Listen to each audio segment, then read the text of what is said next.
number of element n of your linear array will give rise to a high. The larger the n, it will give rise to a better beamwidth, right? And why bigger n, better beamwidth? Well, you know that when you have a, in fact that is true for any antenna, right? Likewise for parabolic antenna, when you have a large aperture, then you have a smaller beamwidth, right? So if you to travel along BKE, you know that we have basically a few expressways in Singapore.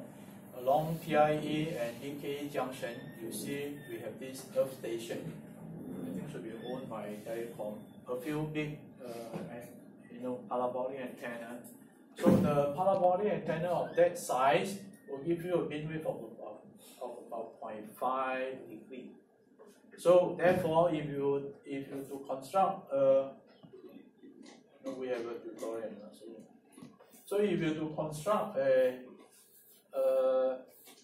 radio telescope, then you could expect that, because you're talking about detecting target at a distance very far away, right? In terms of light years. So therefore, your beamwidth need to be even smaller to actually pinpoint a certain small, to the universe is a small region out there in the outer space. So therefore, 0.5 degree obviously is not adequate. And that's why, most of the radio telescope, you end up with an aperture size of how much? The size of a few football field. Okay. So here you can see the larger the aperture, the better the beamwidth. So now, if you to take this as your so-called array aperture, so which means, well, if you have, let's say, monopole antenna being mounted this way along this line, so this line is not a physical object, you don't see it, right? But you know that if you have your antenna mounted along this line, then you form your array aperture. Follow? A straight line. So now, instead of asking you to move around, I will take the aperture here. So firstly, when you are at the broad side of this array aperture, what do you see? You see the full aperture, right? So imagine you are standing relatively far away. So you basically see that you have this array aperture. But if I have to, or if you to move away from the broad side of this array aperture, so relatively speaking, I rotate the array aperture. So you see that the projection of the array aperture towards your direction will become smaller and smaller, right? The extreme case will be this, of course. So if you are standing relatively far away, and if you are exactly at the end-fire direction, what do you see? The array aperture will appear to you as a what kind of geometry? What kind of geometry? You see a line, right? Do you? The aperture appears to be aligned to you, a straight line, right? But as I rotate, the line will become shorter, right? So what is the extreme case? You see a dot, right, basically. So a dot means what? The array aperture is zero size. You follow? So therefore, you end up with an antenna effective aperture of zero size. And of course, over here, what we are saying is, well, as you move away from the broad side, well, the effective aperture of the array will be smaller, and as a result, the resolution of your beamwidth will become smaller, will become poorer, right? And that gives rise to the issue of a field of regard. Okay. So we want the antenna array to be able to actually perform its task. Okay, so you find that because of this phenomenon, the aperture is getting too short when you are nearer to the end-fire direction of your array aperture. So therefore, the useful region will end up to be not 180 degree, but a much smaller region. Right? So typically, while the useful region or the useful coverage of your array will be reduced from 180 degree down to about 120 degree. Right? So shown over here, is the nose of the aircraft. well, this is one typical, or this is one possible design to mitigate the issues of limitation of field of regards. So you use not single array, but you use several arrays, right? So this would be your primary array, and you have the chip array, and each of them cover a different angle. So in fact, you can see that this is quite similar to a wireless comm system, right? Your base station. So each antenna or each set of antenna is looking at a region of 120, 120, 120. You know, likewise for your satellite, you have to be able to cover the whole group. You don't use one set of satellite systems to cover the whole region, right? So you have different satellites to look at different regions. So concept quite similar. Okay, now the diagram here is basically just to illustrate to you the issue of field of regard. Okay, the next problem is the beam stabilization problem. Now, for the case of MSA, because it is mounted on a gimbal system, you know, it is a system to allow you to actually make your look direction to be fixed. So no matter how your aircraft move about, while you still look at a certain fixed direction. Okay, so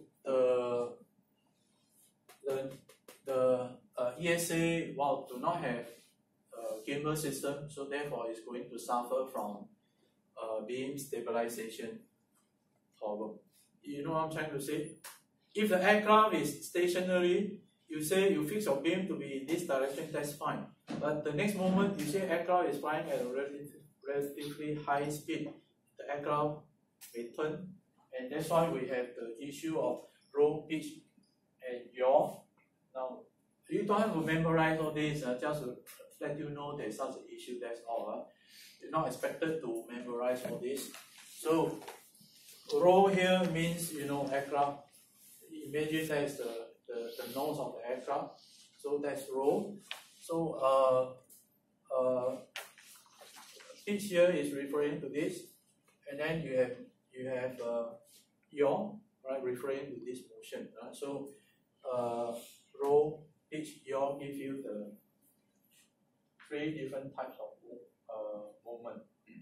So with that, well, you find that we have to somehow compensate for the aircraft attitude, right? So there is a problem of ESA.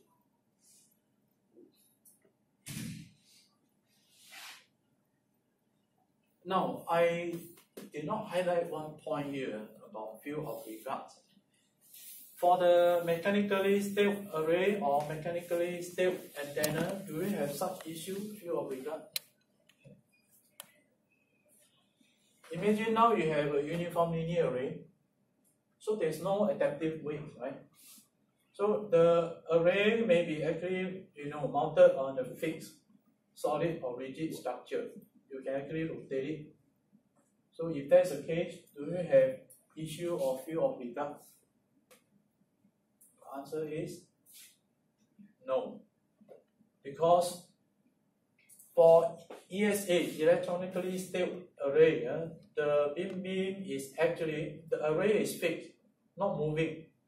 But the beam is rotating. The beam may be first looking at this direction, next moment here, next moment there, and so on. You follow? Whereas for a fixed beam, uniform linear array, if this is your array aperture, your beam is actually looking there. So mechanically stable means what? You rotate this way, mechanically. So you see the beam, is it changing in terms of beam width? Not at all. Alright, you physically rotate the whole antenna. So therefore, you don't have such issue. You don't have issue of field of regard because your resolution is always fixed. You follow? So that is the good thing about MSA, very robust. But you see, in life there is always this trade-off. So you gain something somewhere, but you miss something elsewhere. Okay, now why are we still using the antenna array or the adaptive array approach? Because there is some other reasons, And the key one is of course the signal to noise ratio. So this is a quick revision of what you have done, I think during your very first 2-3 weeks. Your radar equation. So the received power is basically given, well, theoretically given by this expression. PT here, transmit power, GT, gain of your transmit antenna, GR, gain of your receive antenna. The lambda here is the operating wavelength, and sigma here is your radar, your target radar cross section. And in the denominator, well, 4 pi power 3, of course, this is a constant. The R here is the range. R here is the target range, so R to the power 4. L here is the overall losses, the power loss, your cable loss, your electronic system loss, alright, the overall system loss, including the path loss. Okay, so from here you can see that the target signal to noise ratio is basically, well, if it is signal to noise ratio S over N, then it is given to be the received power, which is described by the expression here, divided by K P0 FB. Alright, so B here is your bandwidth, and F there is your power factor, the noise factor, and T is of course the temperature in terms of Kelvin.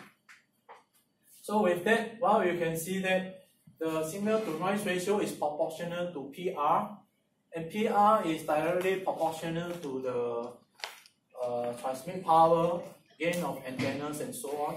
So therefore, you can see that the signal to noise ratio is proportional to N to the power 3 because the power transmit, the gain are all related or directly proportional to the number of array elements. Right? So as a result, you have your SNR proportional to the N to the power 3. So therefore, you can see that as you increase one more antenna element, well, you have a significant change in your signal to noise ratio of your received signal. And why interested in SNR? Because your target detection, your range, and so on are all depending on your SNR. Right? So therefore, you can see with the use of the array, the performance of your radar actually increased significantly. Right? So that's the reason why array is used. Okay. Question?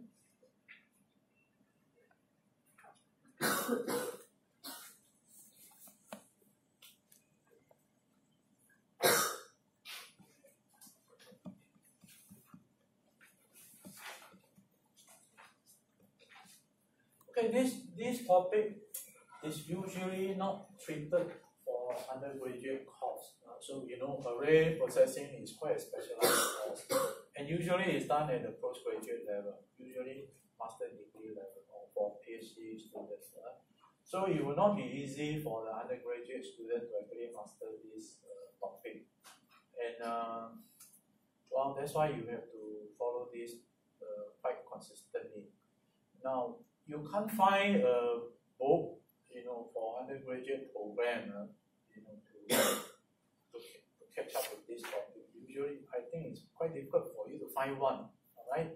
So, and even for some radar books, they basically touch and go.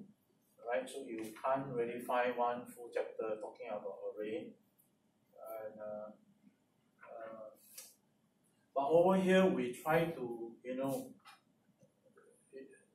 use basically graphical approach to tell you the concept behind, and then slowly we move into something a little bit more advanced on adaptive array. So because if you don't talk about adaptive array, you can't talk about active DSA for your radar application. You can't. So therefore, it's not going to be easy for you to just read the notes and then understand everything. I think no way.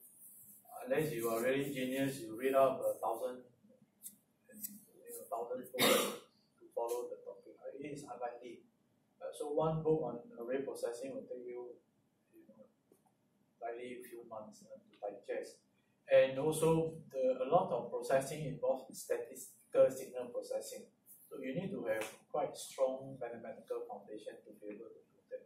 Now here, of course, we are not going to do a lot of algorithm stuff. That's why likely we'll do it at a very high level, graphical approach, conceptual approach. So therefore, any questions?